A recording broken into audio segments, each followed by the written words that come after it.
أعوذ بالله من الشيطان الرجيم. بسم الله الرحمن الرحيم.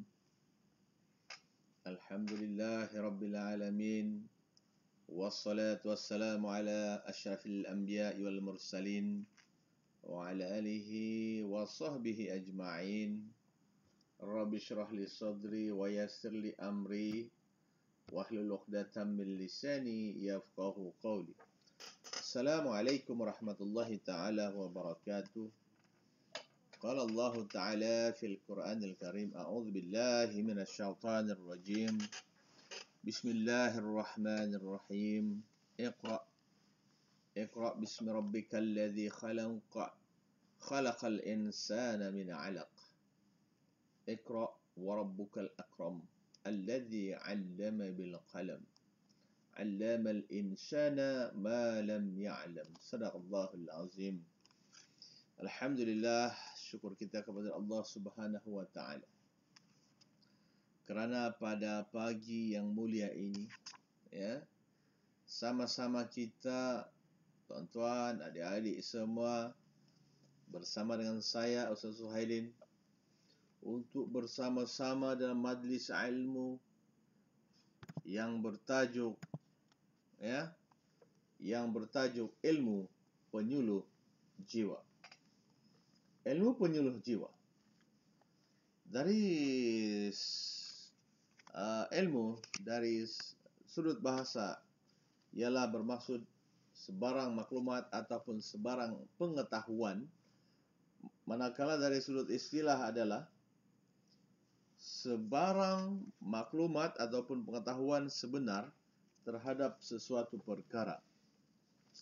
Yang mana ilmu ini amat penting kepada setiap individu yang hidup di muka bumi ini, kerana manusia berhajatkan kepada ilmu.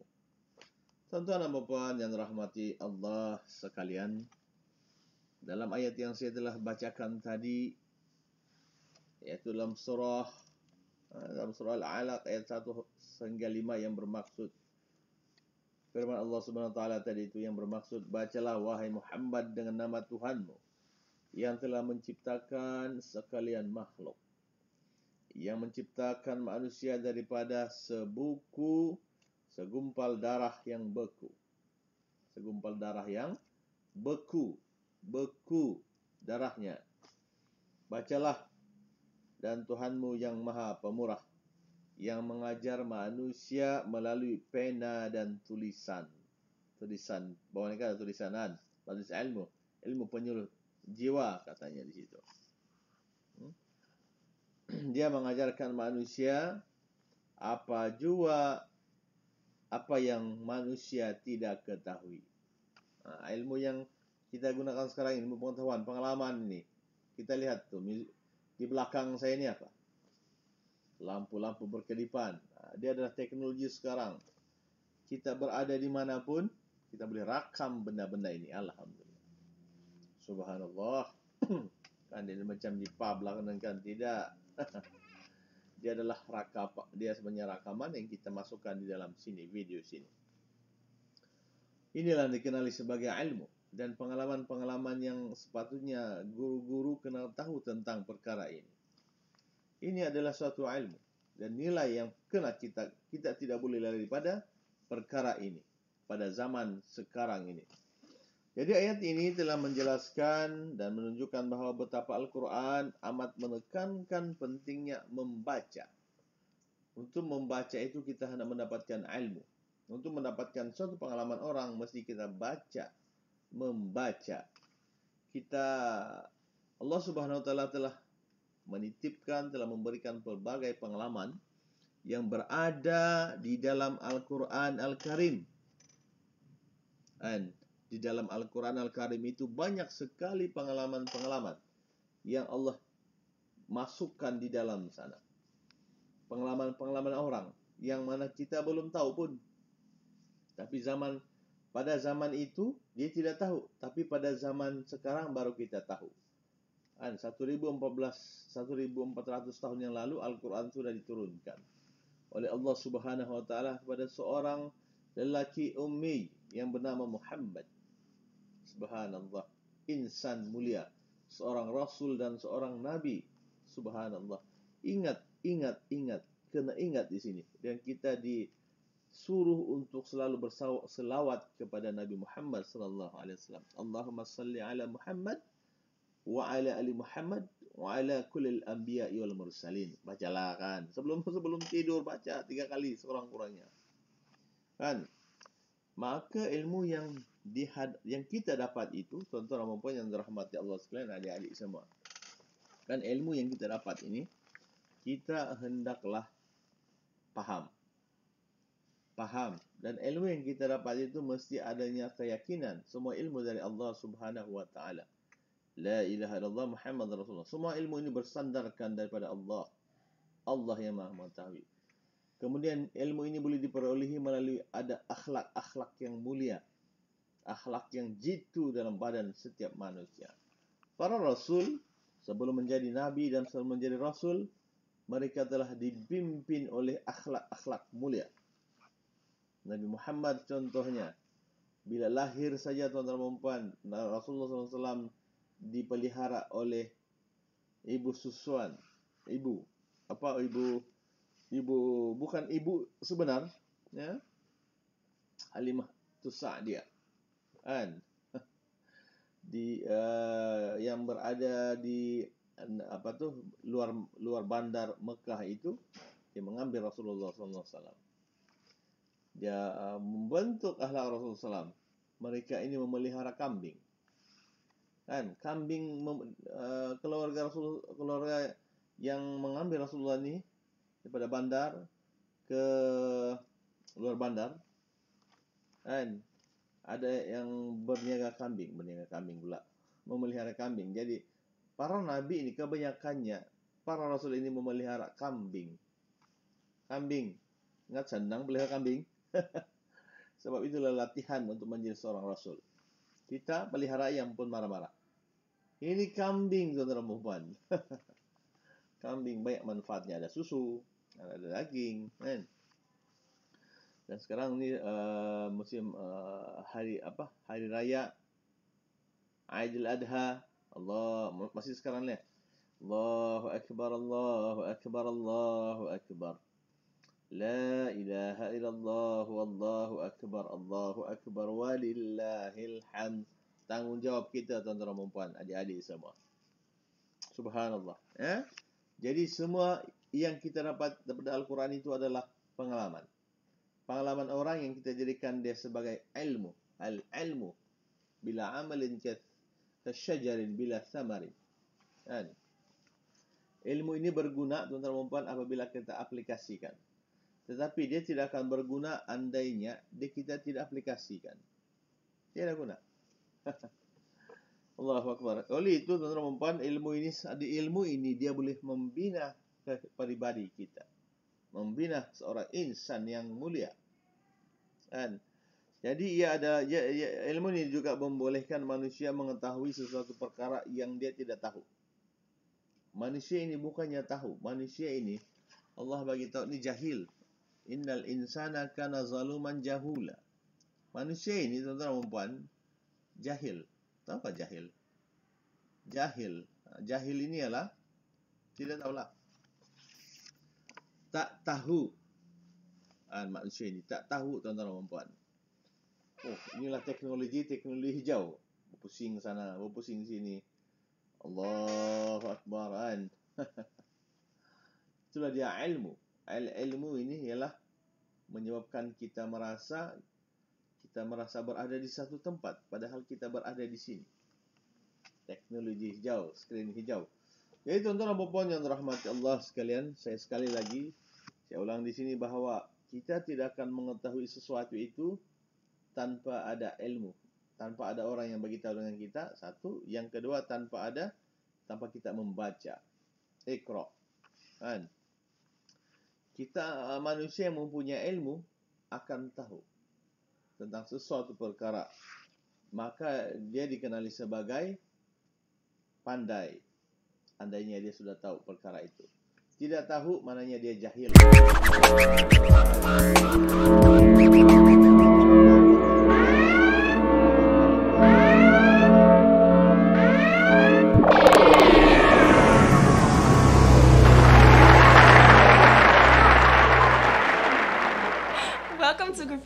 And I'm Devin. Tengok, And I'm Frank Mixon.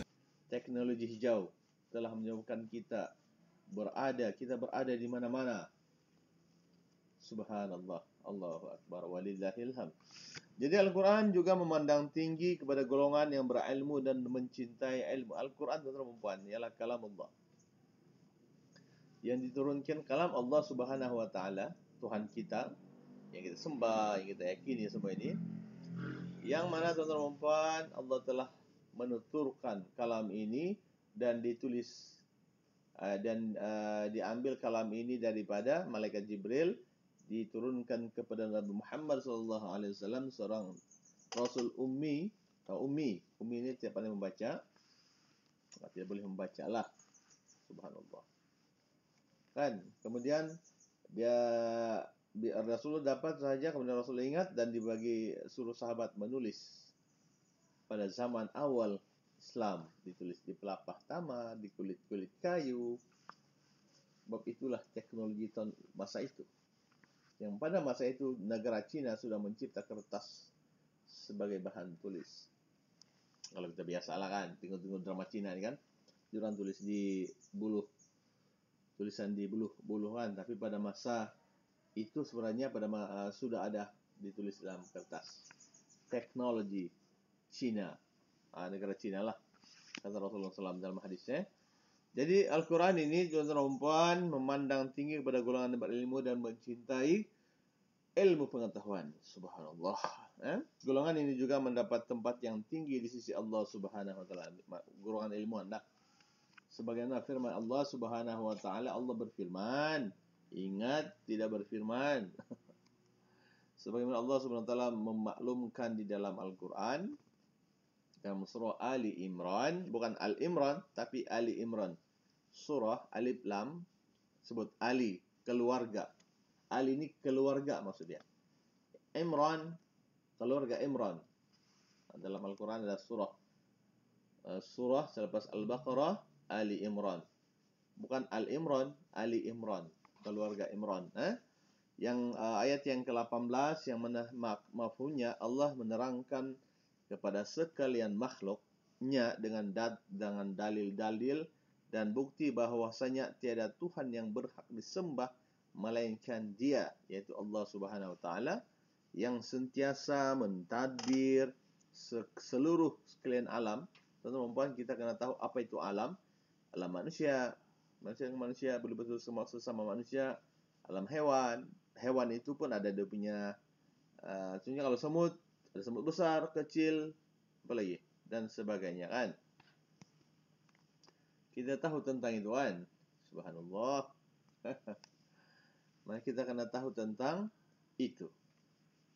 Yang mana itu kuasa Allah SWT. Alam jin, alam malaikat. Malaikat itu pun ada alam pokok, alam bukit. Subhanallah. Dalam alam laut, alam ikan pun ada beberapa jenis. Alam ketam. Sebab kita hidup dalam satu alam ini. Satu alam. Di bumi saja berapa alam, kan? Kemudian dengan keadilan dan malaikat-malaikat serta orang-orang yang berilmu mengakui dan menegaskan juga yang demikian. Orang yang berilmu, Nabi Adam alaihissalam adalah makhluk Allah Subhanahu wa taala yang Allah ciptakan, yaitu manusia ini daripada tanah. Ini kata dalam Al-Quran, ditiupkan roh, kata Allah Subhanahu wa taala, maka ada roh Nabi Adam. Nabi Adam tahu semuanya. Subhanallah. Allahu Akbar, Allahu Akbar, Allahu Akbar, walillahil hamd. Dan apa sebenarnya yang saya cakap tadi itu, Allah bagi tahu tiada Tuhan melainkan Allah yang disembah, yang mana Allah ini yang mentadbir sekalian alam. Allah atur satu-satu. Ini berapa semut, macam mana dia pergi ke mana, rezeki dia macam mana. Semut pun Allah atur dia punya rezeki. Apa lagi jenis? Jangan kita heran bila ada manusia yang memberi makan kepada semut. Jika ada semut yang memberi makan kepada semut-semut yang lain, jangan heran, ya. Allahu Akbar. Dan juga para malaikat juga mengakui tentang ini. Orang-orang berilmu pun sama. Ya Allah, subhanallah, kan, mengakui dan menegaskan bahawa Allah lah yang mentadbir sekalian alam ini. Tiada Tuhan yang berhak disembah melainkan Allah Subhanahu Wa Taala, dan Allah yang Maha Kuasa lagi Maha Bijak sana. Allahu Akbar, hebat. Jadi mari kita sama-sama bayangkan, kita coba bayang menerawang, sikit-sikitan menerawang. Kita maaf kadang-kadang tangan terputung. Sebab itulah dia punya tempat besarkan screen ini. Yaitu tuan-tuan, bila kita bayangkan bagaimanakah keadaannya apabila kita berjalan dalam suasana yang gelap. Suasana gelap, kita berjalan. Kita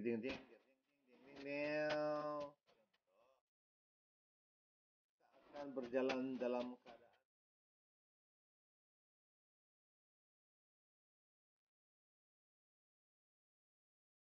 kita akan dan kita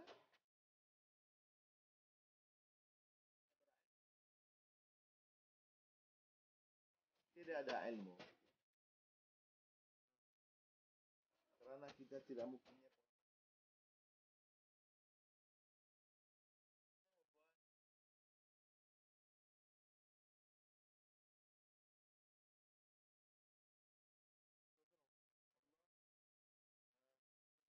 di Asia ini.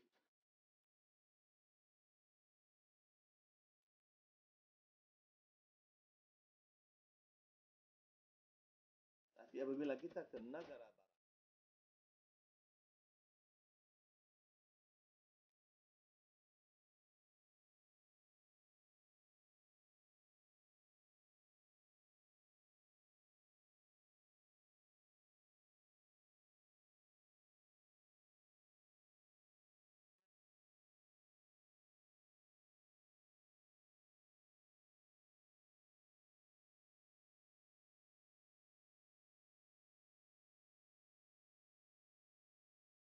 apa akan jadi kepada manusia?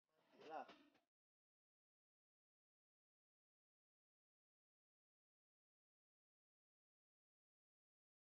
Minum air hujan ini Allah.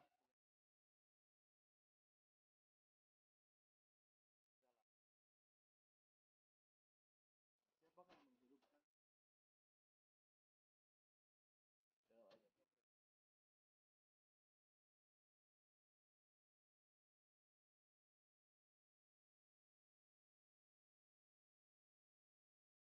hari ada, air ada, baru begini kan? Jadi tuan-tuan dan puan yang dirahmati Allah sekalian, maka apabila tidak ada ilmu ini, apa terjadi kepada manusia? Kita boleh fikir sendiri. Matilah. Kan? Jadi kita akan hidup dalam kegelapan, manusia akan tidak ada ilmu terampadi, lepas itu mati. Contohnya dalam ilmu sains. Manusia tidak mempunyai ilmu sains.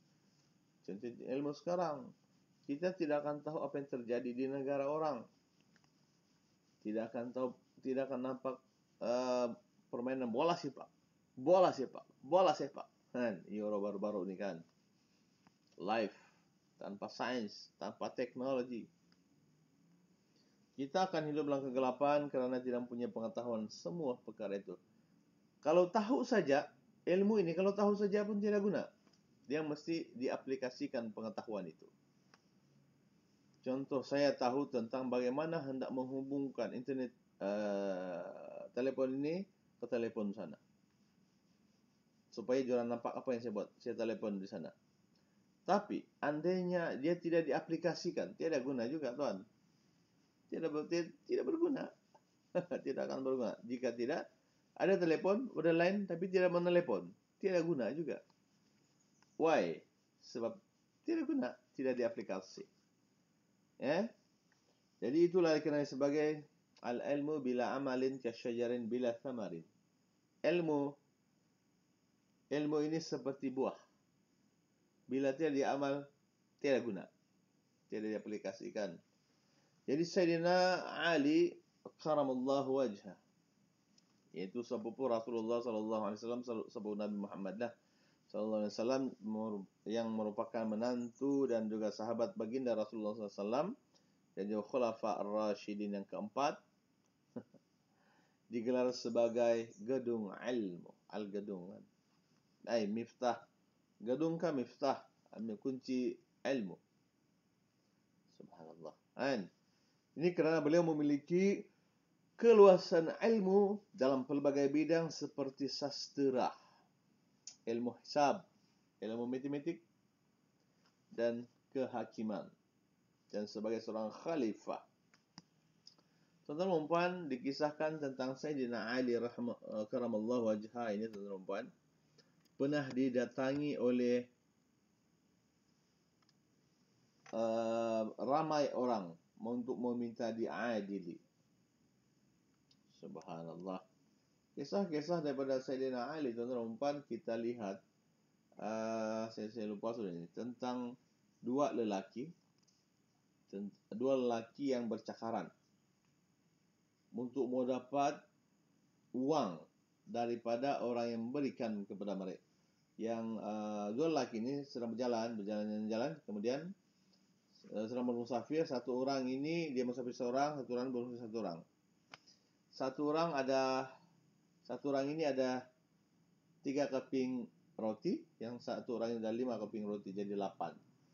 Tiba-tiba diorang makan sama-sama. Tiba-tiba datang seorang lelaki yang mana dia ini ada duit, jadi diorang bahagikan 8 itu menjadi 8, begitulah lebih kurang. Bahagi kepada 3 orang.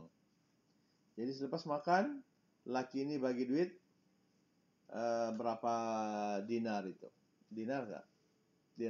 Dirham. Jadi lelaki yang bawa ada roti yang 3 dengan yang 8 itu, 8 berapa tu? Dia puas hati. Diorang ingin berbagi itu duit. Dia puas hati. Bila tidak puas hati, jumpa dengan Sayyidina Ali karamallahu wajhah. Jadi diorang pun dihakimi, dan rupa-rupanya tuan-tuan dan puan, 8 dibahagikan kepada 8/3. Dia bagi berapa dirham itu? Dirham mahal, perak. Kan berapa ringgit tu? 2 ringgit. 1 dirham berapa ringgit tu? Mahal lah. Subhanallah. Kan? Jadi Sayyidina Ali mempunyai ilmu dalam menyelesaikan isu-isu ini. Begitu juga dengan ilmu faraid. Ilmu sastra. Sayyidina Ali pernah juga menjawab tentang kisah pemuda kahfi. Pemuda kahfi kan? Kisah pemuda kahfi kan ni? Pemuda kahfi. Kenapa pemuda kahfi itu tidur di gua? Siapakah diorang ini sebenarnya? Siapakah orang-orang ini? Pemuda kahfi ini, subhanallah, melawan para ilmuwan daripada yang beragama Yahudi. Diorang menguji lah Sayyidina Ali. Sayyidina Ali banyak pengetahuannya. Subhanallah. Sayyidina Ali pernah ditanya tentang ilmu, tentang Sayyidina Ali ni, tuan-tuan dan puan, pernah didatangi oleh orang Yahudi. Orang Yahudi kan, tentang ilmu. Kata mereka, kalau Sayyidina Ali ini betul-betul hebat, dia akan, kalau ditanya tentang ilmu, dia mesti jawapan dia berlain-lain. Datanglah seorang bertanya, dan setiap pertanyaan, apakah beza ilmu dengan harta? Itu soalan dia. Sayyidina Ali, antaranya dia beritahu, harta ini pandai, hilang. Ilmu tidak hilang, malah semakin bertambah. Subhanallah, macam-macam lagi lah. Boleh lihat dalam Google ataupun dalam kisah-kisah ini. Subhanallah. Sebab dia ini adalah miftah. Rasulullah ini gedung, fahuwa miftah. Miftah ini kunci gedung itu. Kalau melalui sini nak tanya Sayyidina Ali, lu baru tahu apa ilmu yang berada di sekitar Rasulullah SAW. Subhanallah. Dan tapi kita cuma boleh membaca sajalah. Jadi dijelaskan dalam sebuah hadis Rasulullah SAW yang mana daripada Ibnu Abbas radhiyallahu anhu, katanya Rasulullah SAW bersabda, saya adalah gedung ilmu dan Ali adalah pintunya. Kuncilah pintu, bab. Siapa yang hendak menuntut ilmu, maka masuklah melalui pintu itu. Maka tanyalah Sayyidina Ali. Kan? Jadi apa yang kita tunggu lagi adalah ayolah kita sama-sama menuntut ilmu, ya. Kita sama-sama membaca, kita sama-sama mendengar orang lain punya pengalaman.